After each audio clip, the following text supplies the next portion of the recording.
So you see that picture of that kid riding that bull? That kid's name is Jerry. And that was 60 years ago. And this is Jerry right here, same guy that rode that bull, who's owned a bunch of Western wear stores, hat and boot stores. And we're talking to him right now. And first he's going to tell us the story of that picture. Tell me about that picture. That picture right out there is at a pro rodeo called the IPRA, out of Oklahoma. And that is at Pasadena, Texas in 1962. And I rode bulls for years and years, for about 25 years before I quit riding bulls. And tell me about the story from that moment to where we're standing now. Okay, from that moment there, I went on to a lot of other rodeos. But where we're standing now is what I got from rodeoing is a Western wear store. I found a place where there was no Western wear available. So I said, heck, I can build one, start one. And I did, very small. But it grew to a very big store in Texas. So this is Grand Junction, and it just so happens tonight there's a rodeo right around the corner, and it's a really great rodeo, a big deal. Tell me about the rodeo. It's a PRCA rodeo. That means Professional Rodeo Cowboys. That's the best cowboys in the world will be here tonight, tomorrow night, and Sunday. And what I was telling you about in the store here from a minute ago, you just asked me how did I get into this Western wear business from rodeoing, and how did I get into making hats? Well, I used to hang out at a place in Houston called American Hat Company. I worked in there making hats with them, but not being paid. We would just hang out there to find out where rodeos were, because we didn't have cell phones. Communications were terrible. Right. Didn't know where the rodeo was. Heck, you got to find them somewhere. Right. But anyway, I learned to make hats down there. And this is what we start with. This is a handmade hat I made in the store. All of these hats my employees have on are handmade by themselves. But this is what we start with. This is a raw body. It comes from Portugal. The hair comes from the Ukraine. Then we buy it like this, and we go from this to a finished hat like I have on my head. I have a really good reputation for hats. Been doing it 60 years. Now, how does it get from being that to that? Well, we're going to have to go in the back room and I will show you. Okay. This is called a hat body. We've sewn the liner in here. We'll put a liner inside, a silk liner in here. Yep. Then we'll put your name inside of this hat in the leather and gold. Okay. And we'll shape this brim, or cut it if you don't like a big brim, any size you want, and we'll shape it any way you want to, like he's doing right now. Shine it on him here. That's Connor. He is a very good hat shaper. My grandson. Hey, Connor. Yeah. Howdy. You learn from the best. Yes, sir, Yep. That's right. That's beautiful. So he's finishing that hat for this person here.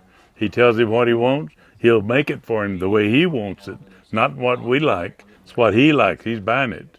So what are some of the decisions you have to make when you buy a hat? When you, like, the crown, the size Color, of the brim? the crown, the shape you like. Let's go to my hat shop. I'll show you how we do it. All right. Okay, then you tell me what size hat you want. I have to know that to start with. Between 7 5/8 and 7 3/4. I have a big head. Yeah. There's nothing really in it, but This it's big. machine is called a blocking machine. I built this totally myself. Whoa. There's not another one like it anywhere in the world. I made that Wow. in Nacogdoches, Texas. This hat right here would go inside of there. It's not on right now. We'll set inside of there, and these little clamps will come down and grab the brim. It's called a blocking machine.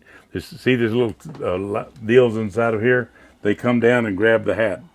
That thing right there. Yep. And then these will move backwards, and it'll pull this real tight in there, and we'll put a ring block right there of what size we need. Yep. Then we put a hat block like down there. See the hat blocks? Oh, yeah. And they go in next. And now there's a lot of steam coming out of here. It softens the felt.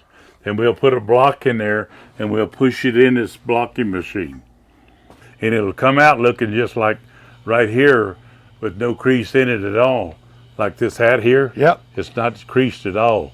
And that's what it'll come out looking like. Then we'll go over to another machine, which we'll walk right over here. And it'll have to dry for a little while. And it'll come over here to this machine's over here. So we'll put a hat band in your hat. These hat bands are right here. This machine sews them in there, And this is turn of the century stuff right here. These hat bands go in there, and it's got to be on I guess a wedge. See how it gets smaller inside? Mm-hmm. So we turn it inside out like this. We pull this band down here. It's called the reed, and this is sewed into this hat right here. It's underneath. Well, I can show you on a finished hat, but anyway, it'll sew inside of here, and it takes a very special sewing machine to do that. See how the blades or the needles slanted there? Yeah. It's called a 107 machine.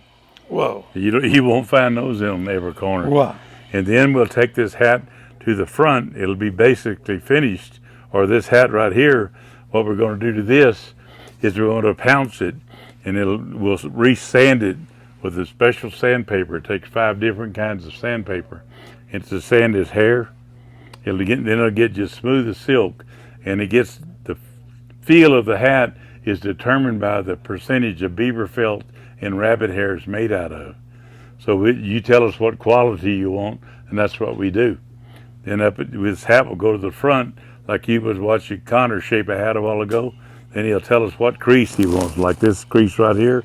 Whatever you want. We have different names for all of them. I know there's a cattleman's crease. What else is there? Cattleman crease is real popular. Brad, you have a long oval head. I look at it and tell from the experience that I've had over the years. What we're going to do is, this hat right here was round. We're going to make it into a long oval. This is a stretching block. You can stretch it only so far, but you watch this. Now you can see it's getting longer in there. We'll make it fit your head, then we'll shape it.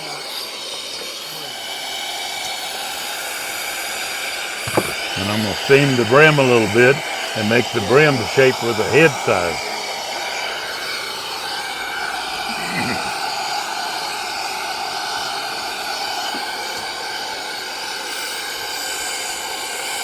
These hats are hand woven underwater. A lot of people don't know that. Why would they be? Some of them takes them 2 or 3 weeks to make one hat. Why underwater? Because the straw would break. There's thousands of little straws sticking up. Okay. And they weave these things. I mean, it's pretty incredible to watch them. Now we got a little bit of shape in the brim, and we got the head longer this way. Now try it back on. That baseball cap has got to go. Now I'll give it a try. This way? Oh, you're getting there. There you are. That's there. We're going to put a little water on it and steam and soften this straw up. It's too hard right now.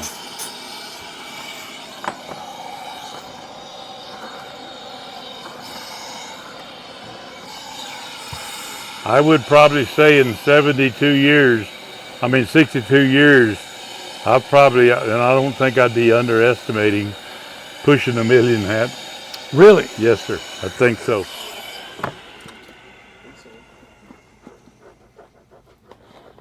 Is this a cattleman crown? Yes, sir.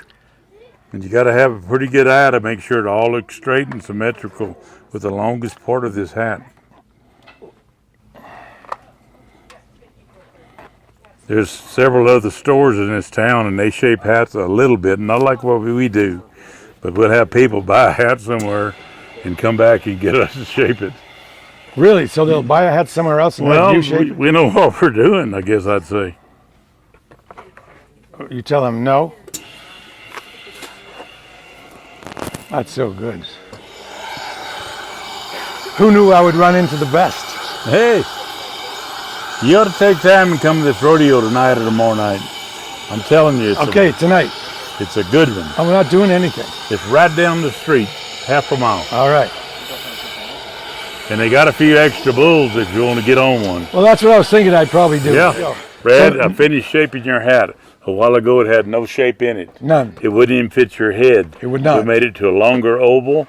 We put a cattleman crease in it, and it's going to look like you. All right. That lady right there is going to tell you that. Big test. Here we go. Look at him. He looks Pretty good. badass, isn't it? Yes, sir. Thank you, Jerry. You're welcome. You're the man. Yes, sir. Well, there's the hat with me under it in the Castle Valley area of Colorado. Got to tell you, if you get anywhere near the Rocky Mountain Hat and Boot Company in Grand Junction, you should stop in. It's quite an experience. By the way, Jerry, we did go to the rodeo and loved it. And folks, if you watch this Cowboy complete the ride, you'll see he may have had a sore head the next day. If you like the video, subscribe and click on the bell to get notified of future posts and rate the videos. And of course, remember to travel lightly.